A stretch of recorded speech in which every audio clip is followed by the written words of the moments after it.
Hello and welcome. I'm Robert Chapple, and welcome to the first episode of Mr. Chapple's Handcrafted podcast. Today, I am delighted to have my good friend and fellow collaborator on multiple projects, Mr. Alex Close, come and join us and talk about a little bit from his past, a little bit from his present, a little bit from his future, and what it means to be a practicing musician and creative person in Northern Ireland at this time. So with that, I'm going to just go straight in and welcome Alex and say, tell us a little bit about yourself, where you are, where you're from, who you are, all that sort of thing. Thank you very much for that introduction, Rob. Yes, my name is Alex Close. I am a musician, promoter, graphic designer, tour booker. Um, I've wore every hat that you could possibly wear under the sun, which as a DIY musician, you absolutely have to.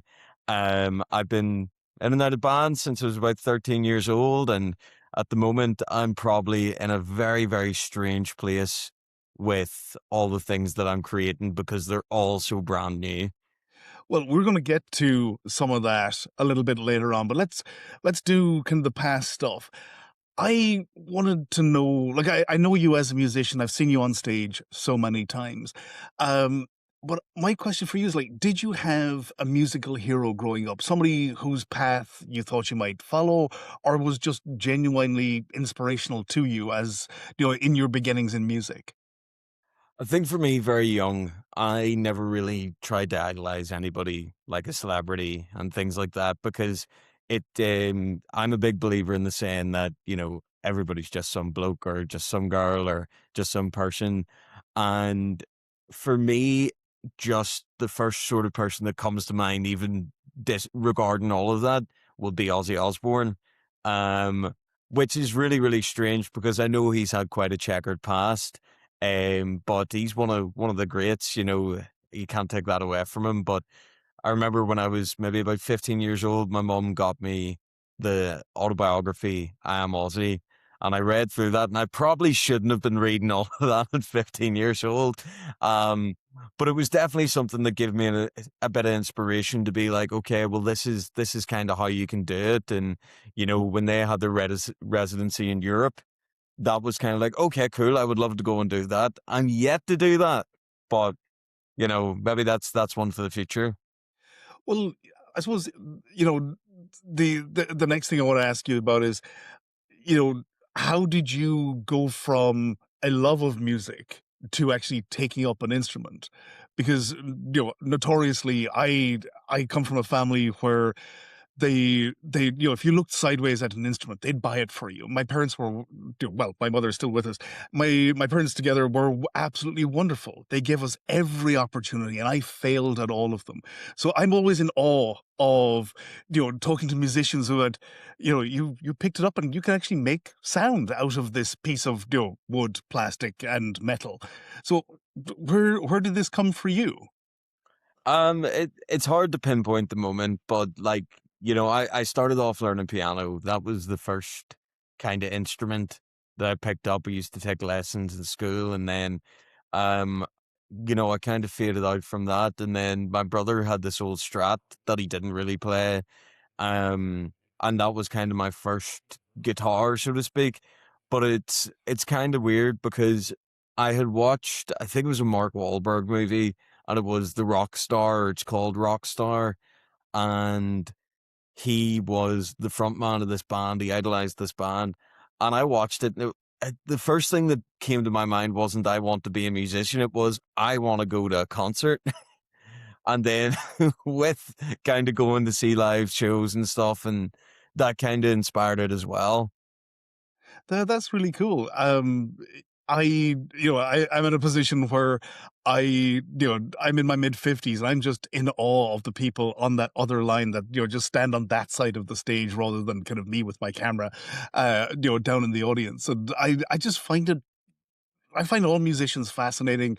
I find that type of ability and creativity fascinating. And I suppose that's one of the reasons I wanted to start this podcast to, to get to know some of you a little bit more. and to get, to hopefully kind of leverage what little bit of an audience I have and get you as people out in front of fans, industry people, whatever. So that's kind of the inspiration behind some of what we're doing now. Right. Um, the one thing I want to say is like, okay, you talked about uh, the learning the piano and then onto a Strat. What what brought you eventually to the bass? Because that is the instrument I most keenly associate you with. So again, it's another kind of just sort of happened story. I was playing in a band at the time, and the drummer was also a bass player, and the other. Hard to actually think about what that lineup was, but I just remember it was me and the drummer, and we were a two piece, and I just listened to Royal Blood's first album probably like a few weeks before that. And I was like, okay, well, we're not with these other members now. Let's be a two piece. Let's do what they're doing. I'm sure I can just stick a bass guitar through a distortion pedal and it'll be fine. I was extremely wrong, but it did bring me around to playing the bass. And then I just kind of went back and forward between guitar and bass, just, when I was playing and things. And then when the opportunity came up to join my last band, I kind of really found my calling with it and found out it was an instrument that I really like to play live. And then I also really like to write things for and really lock in just kind of the rhythm section as well. Oh, that's really cool. I want to like we're living here in Northern Ireland, and one of the things that perennially comes up is Northern Ireland's past and Northern Ireland's past on its music. And this is something you and I have talked a little bit about before, but I'd love to hear you publicly state this about what you think about in terms of how the place that we live in has shaped your sound, has shaped the music you create, or has it? Are we eternally bound by our history and politics in the Belfast music scene as it is today, or is this just not something that really bothers people anymore? I think there's two sides to it. Not to pardon the pun, but no, I think there's a lot of music and things, especially like folk music, that does address some of those issues. I think you have more political artists who are maybe a bit more outspoken. Myself, it's probably not something that I've ever really focused on in the music I make. It's not a key thing when I sit down to write music. And maybe that's something that in time will change. Definitely, the history and the heritage and, Belfast as a whole has had a lot of trauma. And I think it was actually the guys from Chalk who were speaking to someone and they had said, like, Berlin and Belfast are so different because they have such amazing music scenes, which they're both cities that have had a lot of trauma as well. um, so it's for me, no, but I know for sure that it definitely has in one way or another shaped a lot of the music that comes out of Belfast, whether it be um intentionally or just through the occurrence of it happening. So, in terms of your creative process, where if you're sitting down to write to write a song or a piece of music, where does that begin for you? Do you start with a lyric or a riff or a chord change? How does that work for you? What does it look like?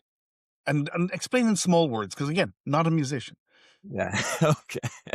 Um, I think for me, normally it's about how I'm kind of feeling. I always start with how I'm feeling and what I want to kind of come out of that song. Definitely when I sit down to write, I'll um I'll kind of search around on the fretboard. It always starts with an acoustic guitar and just me. Sometimes on keys, but more often than not, it's this guitar here that's sitting behind me and it's sitting down, just kind of fumbling about until something kind of clicks. And it's like, okay, what's that? What can I attach to that? And then over time, it'll build. I definitely prefer writing with people. Um, in the room, in practice, bringing an idea and seeing it grow there. But there's some music that's personal and it needs to be written by, one person. And, you know, I enjoy like producer notes and things like that there too. So sometimes I'll bring a song to a friend or show it to someone, be like, what do you think? Could this be better? Is it terrible? Should I never show it to anyone again? That's interesting, and I suppose the question is, like, how do you then deal with other people's feedback? Because you're inevitably sharing something really personal and that's coming from an emotional place rather than, um than a non-emotional place. It is tied up with feelings. It is tied up with what's going on in your head. And if somebody is analyzing that in a very, critical way, how do you value their judgment? How do you take on board that criticism for the betterment of your piece of work? I think it's one of those things where you have to kind of suffer a bit of ego death. Um, and it is way easier said than done because, as you said yourself, it's something very personal, it's very intimate. Sure, and music and art that you have made, but as I said, with suffering a bit of ego death, like you have to keep in mind that not everybody is a musician, and also you, all art's subjective. So this person's going to take a different interpretation and things like that. And I think it's really important that you listen to any feedback that you get. And I think it was Baz Luhrmann said, be careful whose advice you buy, but be patient with those who supply it. I never think there's anything wrong with taking advice on board. Now, sometimes you might say, right, I've looked at it and it doesn't work. And that's maybe because it's come from somebody who is in a position, and maybe it's just down to personal taste. But definitely, if somebody offers you advice or if somebody offers you feedback, don't just throw the head up and say, no, you're wrong. Because again, you never know what could come out of just following that lead. So don't be a narcissist. You've just reminded me, I was once very, very privileged to work directly for the single most inspirational leader of my professional career. And when we first started working together, I was quite hesitant because this person was a VP in a Fortune 75 company, and I was like a mere underling. And he said, something very important to me was that you possess one thing I cannot get anywhere else, and that is your opinion. And it may be right, it may be wrong, but right now, what I need is your opinion. And yeah, to be able to give that feedback honestly and with integrity, and then to accept it, is a skill, and it's much underrated. No, it's easy to learn, impossible to master. um, what I wanted to ask you about was, I over the last couple of years, with as I've begun filming bands and becoming known around, what is loosely termed the scene in Belfast, um, I've been trying in my head to get a definition of what it is, what composes it, what is it. Um, if you had a musician friend, arrive out of nowhere, land in Belfast, and said, "Tell me what the Belfast scene is like." How would you describe that as a musical community to somebody who hasn't been part of it? That's a really good question. Like for just straight off the tip of my tongue, and I'm not just saying that to stall, but it's definitely somewhere that is thriving in places, dying in others. Um, I think it is full of some of the most eccentric, amazing, talented, lovely people. But I also think there is how do I put this? There's no dependence on it outside of the musicians themselves. I think when it comes down to it, and you look at a certain company offering free busking opportunities, Ah, Feels as yeah, though it's not appreciated for what it is. Maybe I'm not answering the question the right no, way. like, I ask it as a question because I know that there are multiple potential answers to it, and I I've been talking to a couple of people who are promoters of various gigs around Belfast, and I came to the swift conclusion that I have a very rose-tinted version of what the scene is like. I I see all these wonderful musicians that are very lovely and accepting and very, welcoming of me personally and supportive of what I do, and I was foolish enough to believe that that was the totality of the scene. And don't get me wrong, there are so many great things with what's happening in terms of Belfast and our this beautiful small network we have. There are some great people. You're one of them. I hope to be speaking to more of them in the course of this. Uh, and one thing I dearly love is the fact that you go to gigs and you see members of other local bands coming along to support, their friends, who are either on stage or the promoters or various things like that. I think that is lovely and it's wonderful. But there's also a side to it that I've seen that is, and I suppose, yeah, you use the word dying. Um, We've got so many great acts. We've got some great venues that are like little jewels for a city this size. And yet we are failing to get people out and into these venues. And it's not about the cost. Like there are nights, say, just picking one out of the air. Voodoo is like £8 in to see four bands.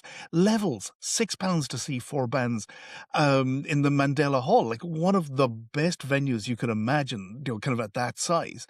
And we just can't get people to come and see it. And that that disturbs me and that saddens me. So yeah, there's it's a multifaceted question, and I realize that I have now spent longer answering my version of the answer than you actually gave to answer.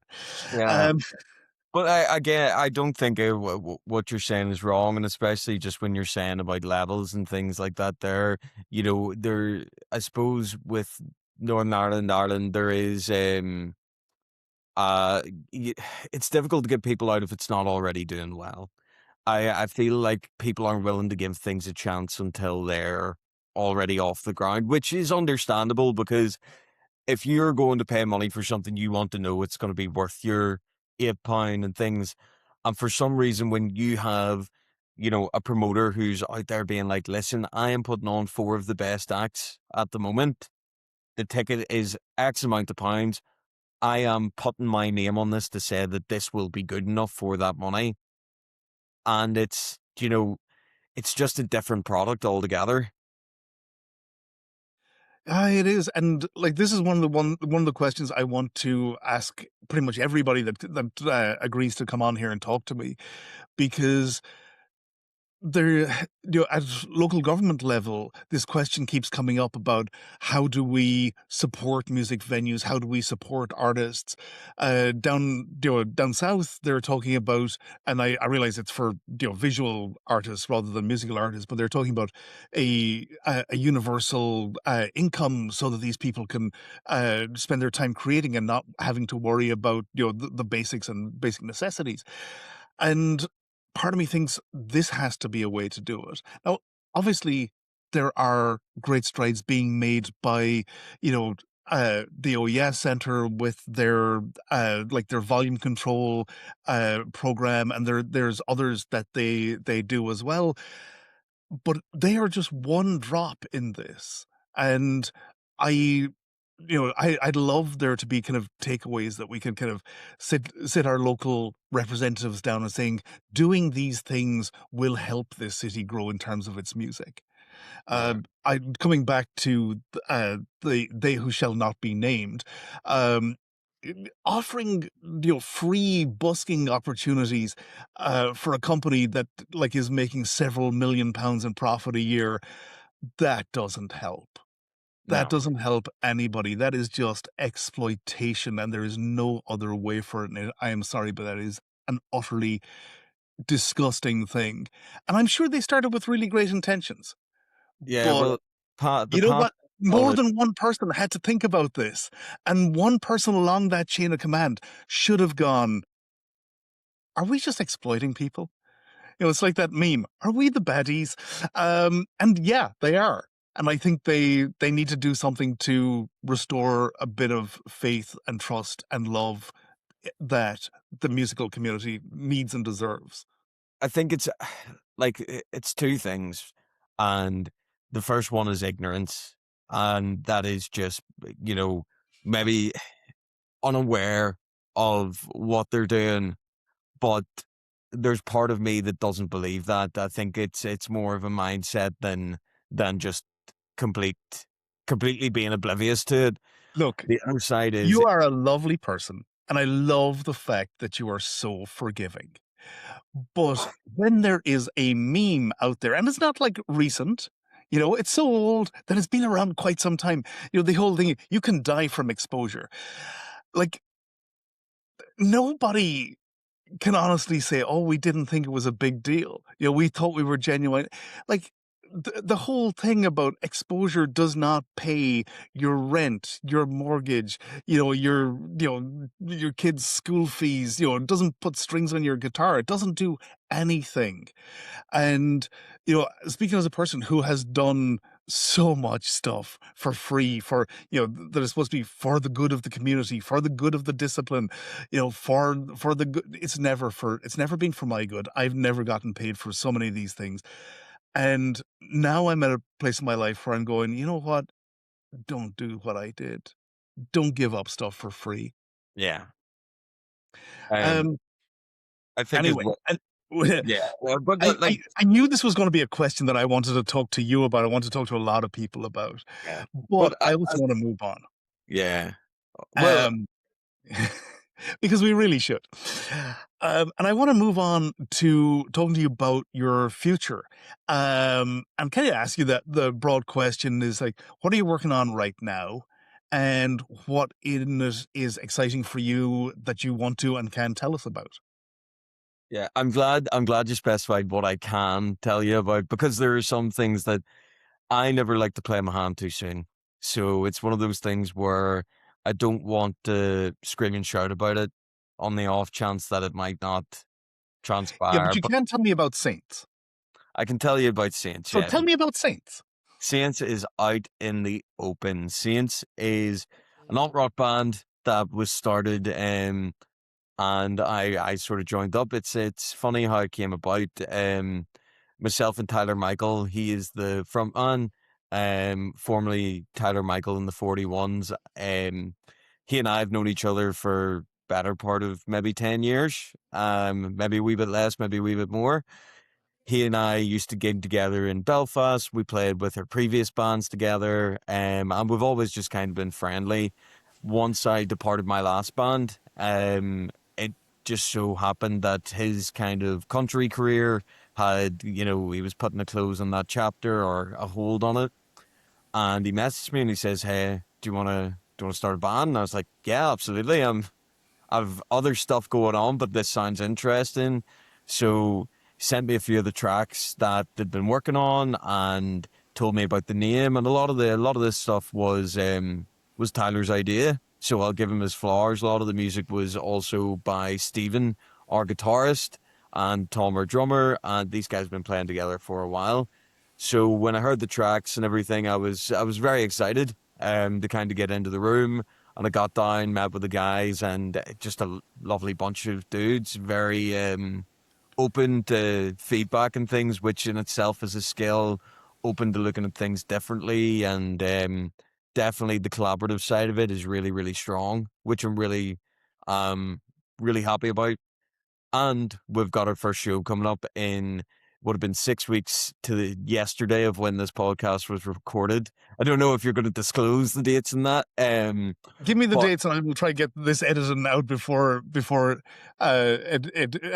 won't be in the past. yeah, so it'll be the 4th of July, 2026. and it's going to be in the Ulster Sports Club. We'll be opening the show because we're supporting Australian shoegazers, Fragile Animals, and we're also sharing the stage with Broncos, who we're very excited to see live there from Belfast themselves. Well, Belfast, Coleraine direction, too. So yeah, very excited to see them. I think I've seen them once or twice now. So always a good show. Yeah, Broncos are one of those bands, like, I'm gonna see Broncos, I'm gonna see the Saints. The fact that Fragile Animals are gonna be there as well, I'm excited, yeah, but, like, hey, it's Saints and Broncos for me. I've forgotten how many times I've seen Broncos. They're just so good, and they get so much better every time I see them.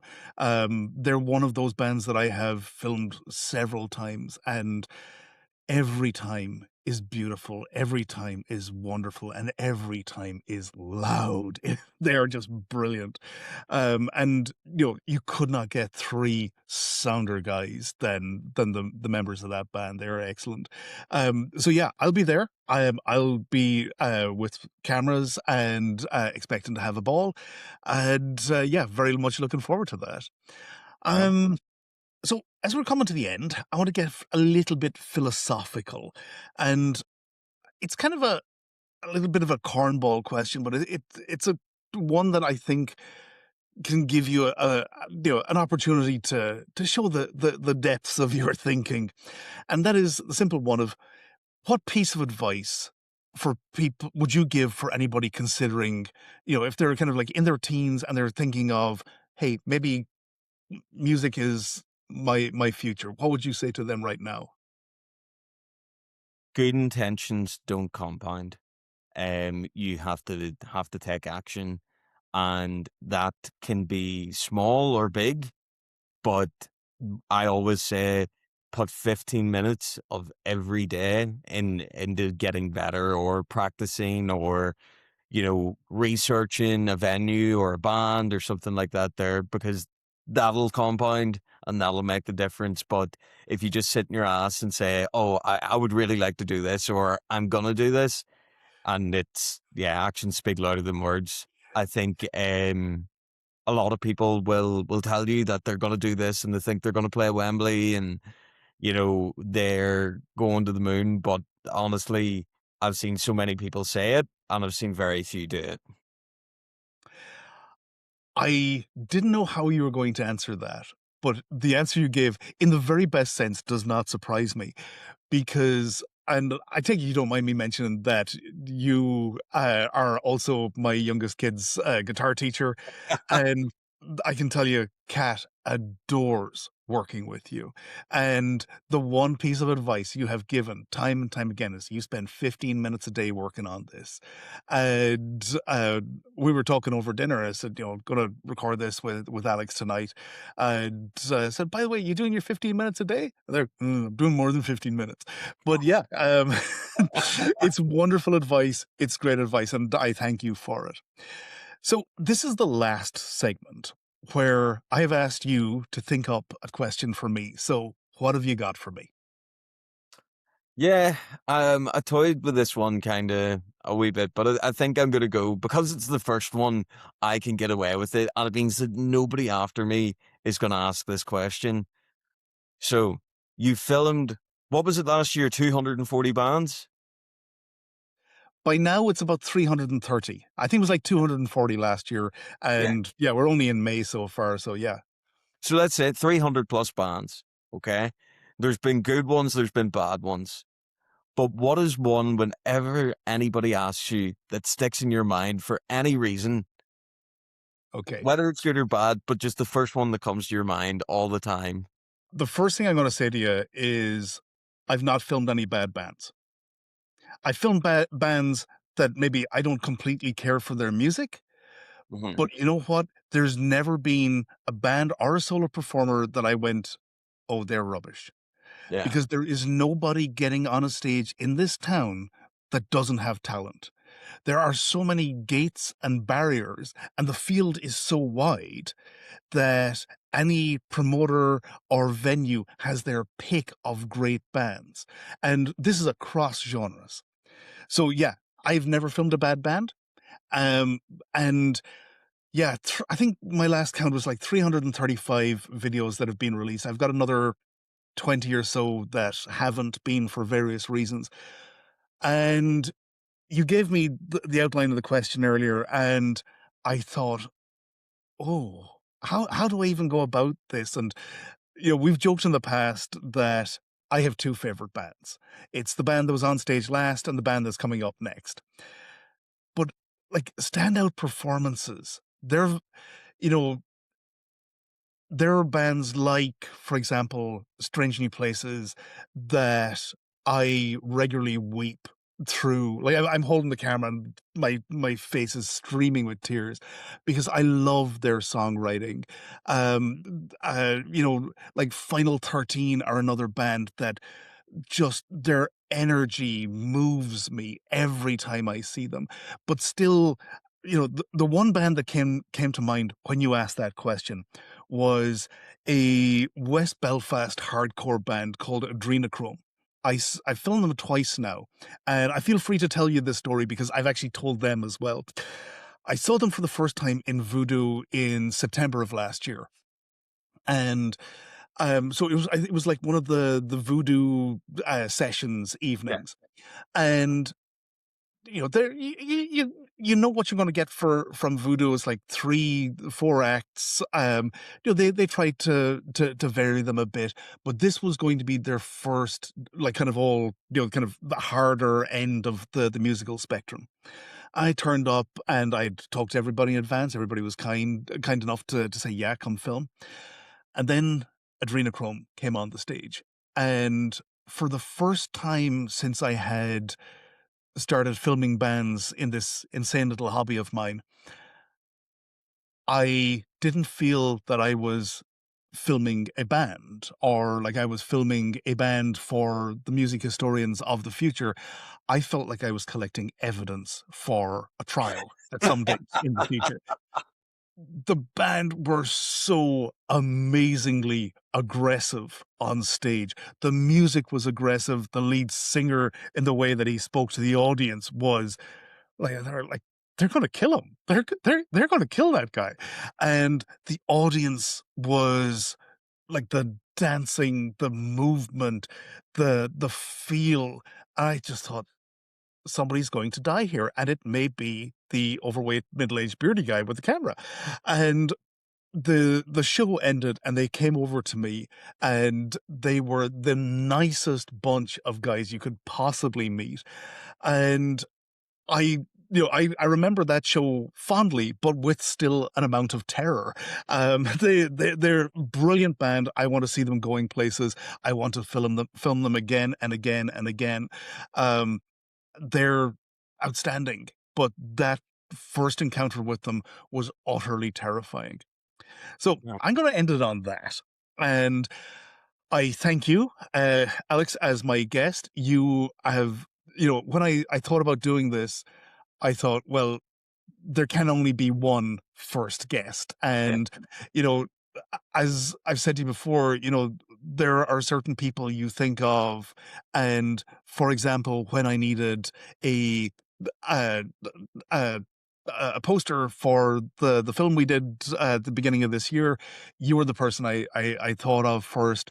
When I wanted somebody to collaborate on the movie that's coming out, you were the first person I thought of. So when it came to who would I ask for advice generally about what I should and shouldn't do on a podcast and who should be my first guest, you were the only person I thought of. So I really thank you for being here with me today. And yeah, wave to the people at home. Pleasure's all mine, mate. Thank you very much for having me. And All good right, luck man. with Thank the you rest of the so much. episode.